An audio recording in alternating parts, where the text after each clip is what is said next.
remembering my first water bill here in Morgantown, which is actually dirt cheap compared to my water bill in Newton, Kansas. But also on my water bill here in Morgantown, there's a little number that tells me how many gallons of water I'm using every day. And I think I remember the number, something like 80 gallons of water that we use in our house every day. And remembering in Ghana, the little 6- and 8-year-old girls carrying water on their heads back home from the tap. I'm thinking that if my wife had to carry the water every day from the river up to our place, we'd use a lot less than 88 gallons a day. So this morning, we want to talk about the dehydrated Christian, which I realize is pretty close to cute for a title, which I try to avoid, but it seemed to fit. And I also want to be aware that I'm going to try not to manufacture a problem this morning, right? I mean, this is what advertisers do. They try to make you feel something so they can sell you something. And I realize that if we're going to talk about thirst all for the next however long the sermon is going to be, at some point you're going to get thirsty, right? And so then I'm going to say, you're now thirsty, and therefore I can sell you something, or give you something, or offer you something, right? Like a Ginsu knife, which is really what you need for whatever it is you happen to not really actually need. So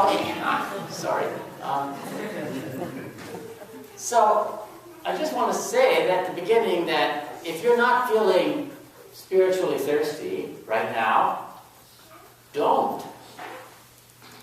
You don't need to feel spiritually thirsty. This is if you already are, or if at some point in the future you do. Here are some things, some thoughts about this. So we want to start this morning in Exodus, and I want to pull as much as I can from Scripture because I'm not an expert on thirst or honestly on spirituality. But I do know my Scripture, and so let's just start there. So if we look at the Exodus story, comes to us directly after the story about manna. So the people of Israel were in Egypt, and they got rescued with all these signs and wonders, and God brought them out of Egypt with a mighty hand, and they were just through the Red Sea, all of these things that they saw and witnessed. And then they were in the wilderness for a while, got a bit hungry, and God started providing manna. And now they're in the wilderness, and so, not very surprisingly, they run out of water and they're feeling thirsty. And they complain to Moses, which at first looks like a real lack of trust here. That God has done this and this and this and this for them, and now they're thirsty and like God's not going to take care of them, really? They really don't actually trust God enough to say, Moses, we're thirsty, but we know you can take care of us. God, we're thirsty, but we understand. We just want to sort of explain to you the problem. And we trust, we are confident, we have faith in you. They don't seem to do that. They just whine and complain. And then this just sort of is part of the story that goes on and on all the way through Numbers. The people whine, and then Moses whines, and then God actually whines too, and everyone just sort of complains all the way through the next book or two. But it is also important as part of this to name the problem. That if you are spiritually thirsty, it's worthwhile recognizing that. And to recognize it for what it is. Because the problem with spiritual thirst is that it's hard to recognize sometimes. And we think that maybe we're going to solve this by buying another Ginsu knife or, right? Or, an electric screwdriver maybe would help really, or a new saw, or something for, if we redecorate the kitchen, maybe that's, right? Because it's hard to notice, right? Or paint something, right? Because it's hard to notice, or it's hard to identify sometimes when we are spiritually thirsty and we sort of think, well, maybe something else is going to fill is He's going to bring us relief from our thirst. So when we feel the need for something, it's worthwhile just to sit down and go, so what is it really that I'm feeling the need for? And really, will buying one of these, or driving over there, or doing this, or running around doing this, or something else, will that really fill it? Or do I really need something else? But in a lot of ways, I think with spiritual thirst, identification of the problem is really important before we can get to a solution. Right? Just like when you go to the doctor, and the doctor doesn't just sort of hand you some pills and say, well, this will probably take care of it, I don't really know what the problem is, but, generally 2 or 3 oxycodone will take care of anything. But it doesn't actually fix anything, it just makes things worse, right? So hopefully your doctor is going to diagnose the problem and help you understand the problem and things you can do to make it better, and things you shouldn't do to make it worse. All of these are part of the identification of the problem. And I think it's worth noticing that the people of Israel go and complain to Moses. I think that's quite reasonable, because Moses is the one who brought them out of the land, out into the wilderness. He led them into the wilderness. And now they're thirsty. That's no surprise there. And they say, Moses, we're thirsty. And I think spiritually, this is also appropriate.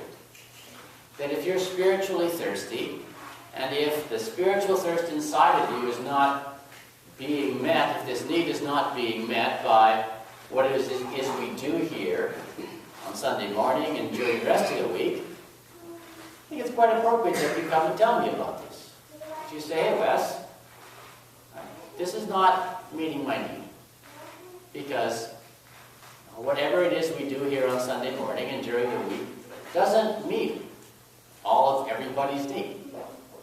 There are other things that can be done. So I might just say, well, if you went here, or if you did this, or let's just take some time to think about this. I think that's entirely an appropriate response to thirst, is to ask somebody whose job this is, to say, I have a problem, can we fix this? And so Moses gets complained to, and he of course complains to God about this, and God says, go and hit a rock. Which is probably not what you were expecting unless you already knew the story. Right? Oh, I'm thirsty. Oh, go hit a rock. Right? When Dominic comes running to you, with his glass, you go say, oh, Dominic, go hit a rock. That'll work. So maybe the lesson here is that sometimes solutions come from odd places. Solutions come from very unexpected places. We go, well, okay, here's the problem. It's spiritual. I'll go to the pastor. Right? Or there's a problem that's spiritual. I'll go to the church. And then we find, in some odd way, the solution comes to us from some stupid television show we're watching. We go, oh, that's it. Because God speaks in odd ways. God speaks in ways that are not straightforward. And sometimes solutions come to us from places that we don't expect. From just, just places that are just the opposite. A rock is exactly the opposite of where you go to find water. It'd be like hitting the piano, expecting water to come out of the piano. Well, that's probably not the solution. And yet sometimes it is. So just a reminder to be paying attention beyond the religious, beyond the obvious. Because sometimes the obvious isn't what God sends. The lesson from the psalm this morning in thinking about thirst, the psalmist basically says, don't do what the Israelites did in Meribah. But the answer from the psalmist is to worship. So hopefully part of the answer to spiritual thirst that you may be feeling is what we're doing this morning. It's worth also remembering that worship is like baking bread, in that it's a process and it takes time. It's not like going to buy a loaf of bread and there is one. It's not like just sort of picking something up and there it is. Worship is a process. Worship is a process where you come here and we take an hour. But we don't really take an hour. Some of us have been working many hours already. And if you come here and you expect to go straight from zooming around to worship, it's tricky.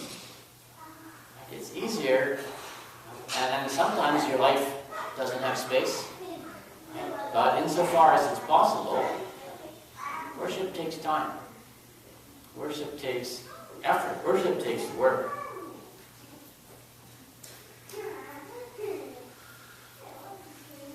The story we read from the Gospel of John is also about thirst in places. And it's a really long story. I mean, we usually read these little short bits of the Bible. 5 verses here and 3 verses there. And you think, well, this is our Bible for the day. And suddenly this story goes on and on and on and on. It's very unusual in the Bible to have a story that's that long. Especially like the stories of Jesus are usually just little bits and then something else happens and then something else happens. This story keeps following us along for a while. So there must be something important here.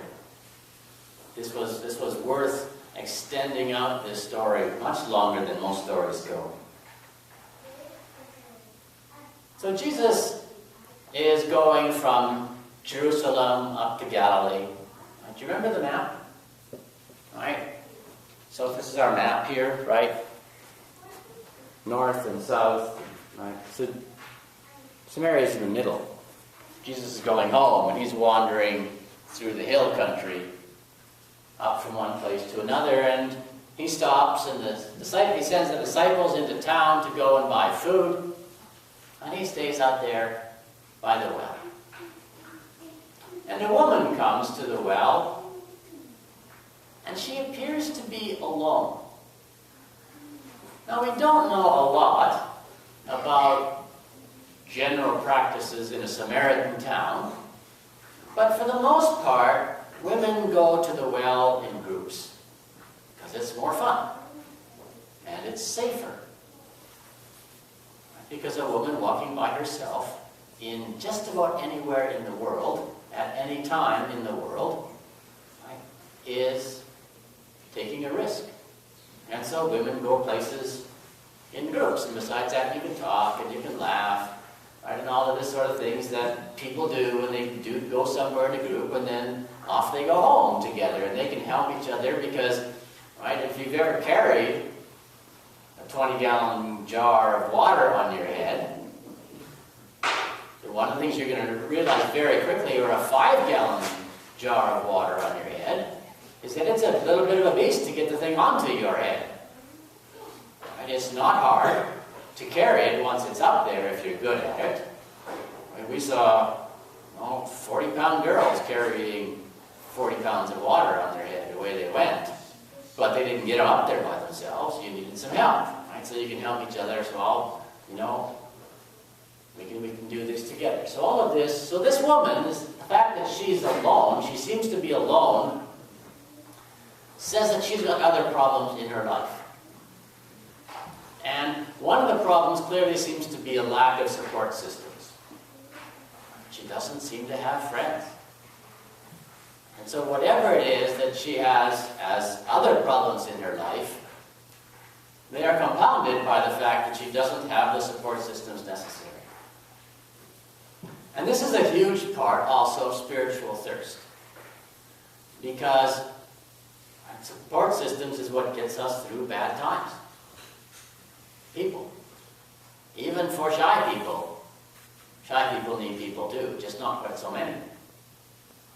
Shy people need people in small numbers, but still people. And we need multiple people. because no one person can solve all of your problems for you. No one person can fill all of your needs. People get married today and they think, oh, this is the person who's going to fill all my needs, because they're seriously delusional about marriage.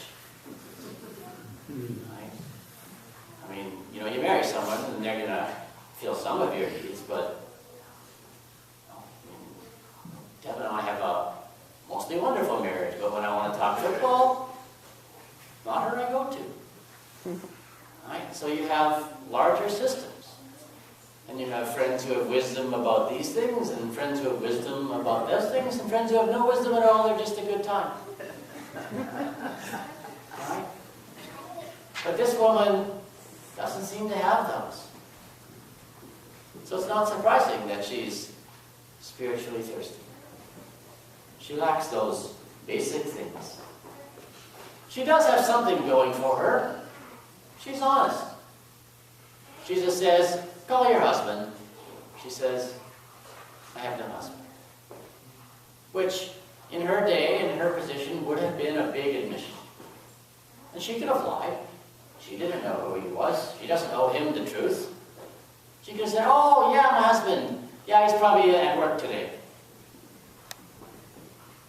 Right? But she chose not to. She chose to simply tell Jesus the truth. I have no husband. And then Jesus says to her, well, yeah, I know that already. In fact, you've had 5, and the one you have now isn't even yours. Right?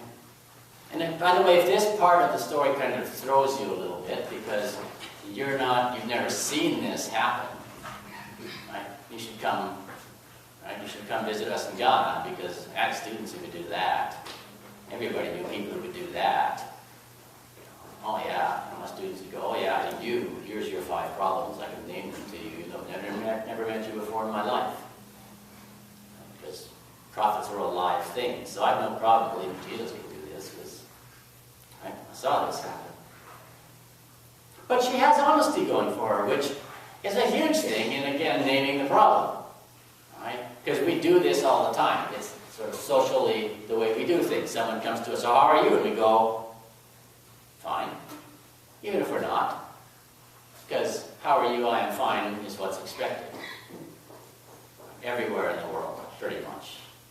No one seriously is going to come up to you, say how are you, and really expect a deep down psychological self-portrait.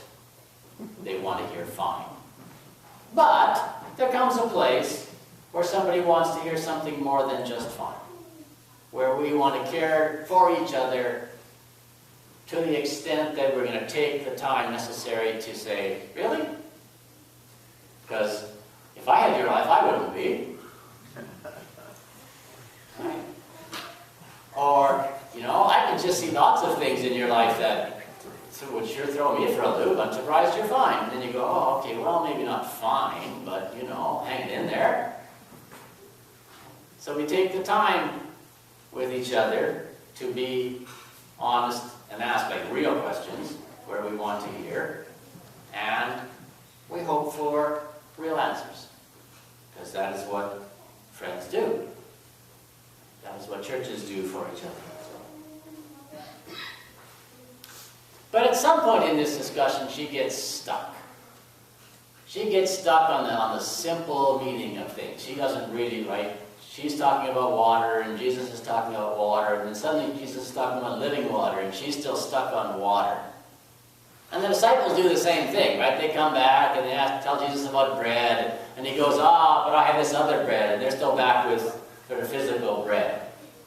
We get stuck on the simple, the literal, the straightforward, the easy stuff.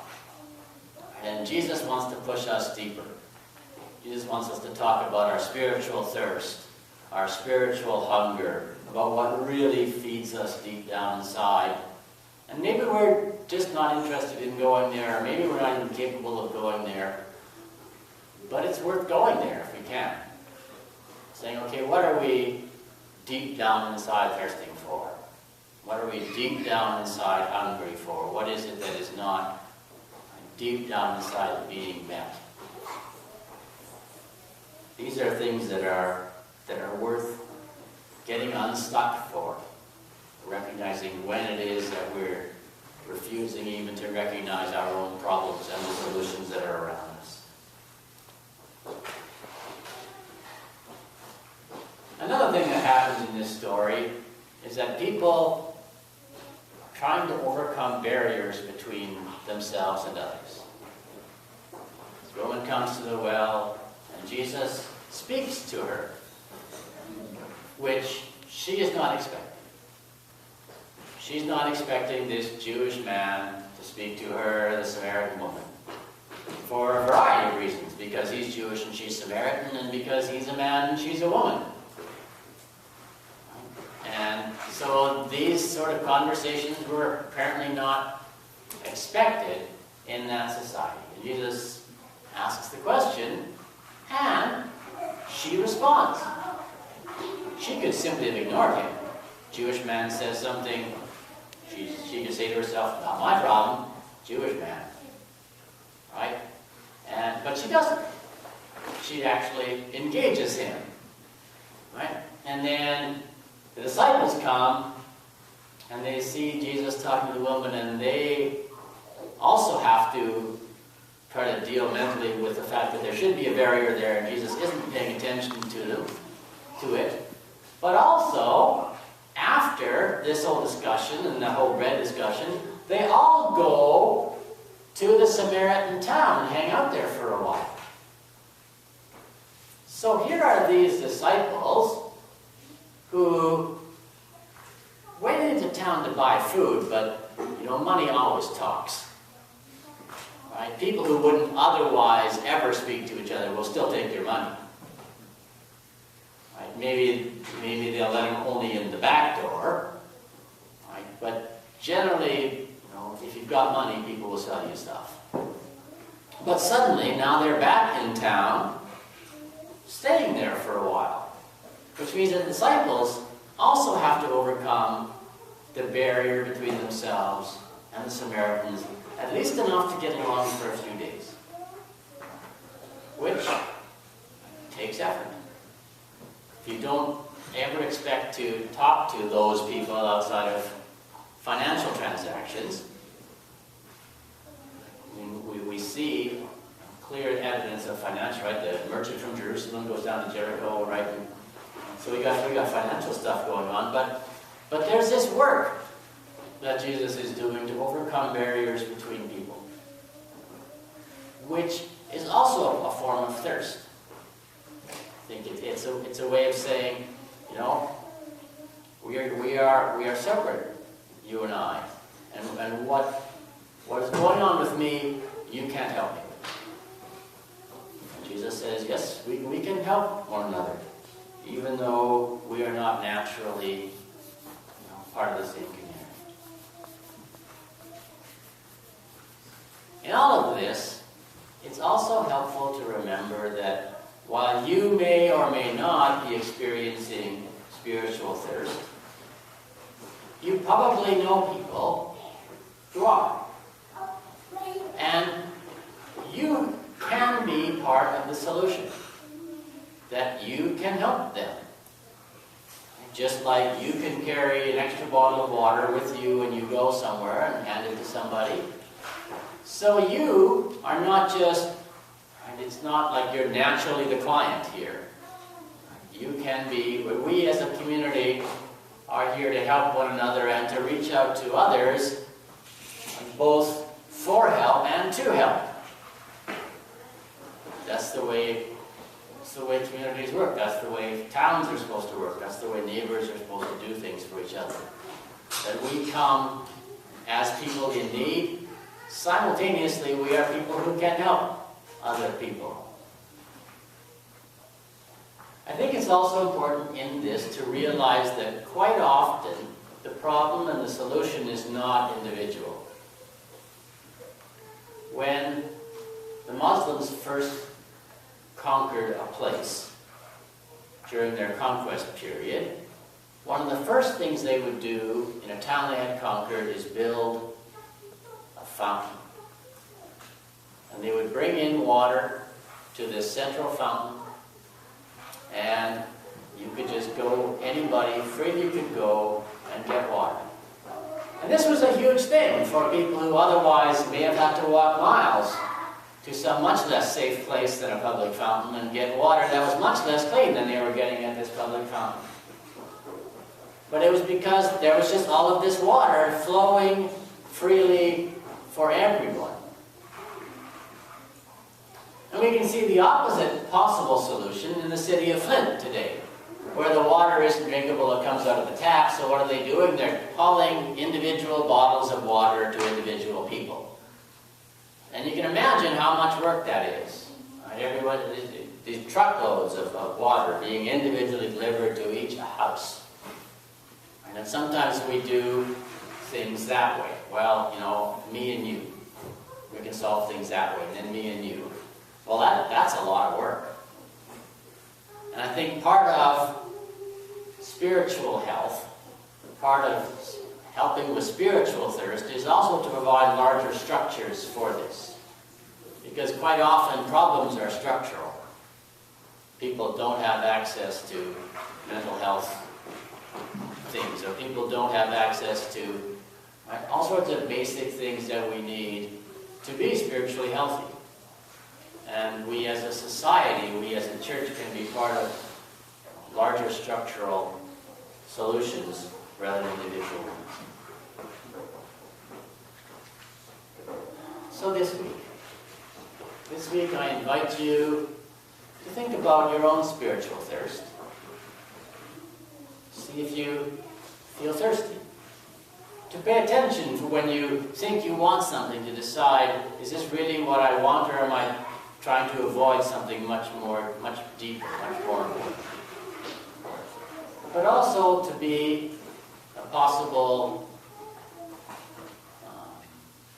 bringer of water to someone else.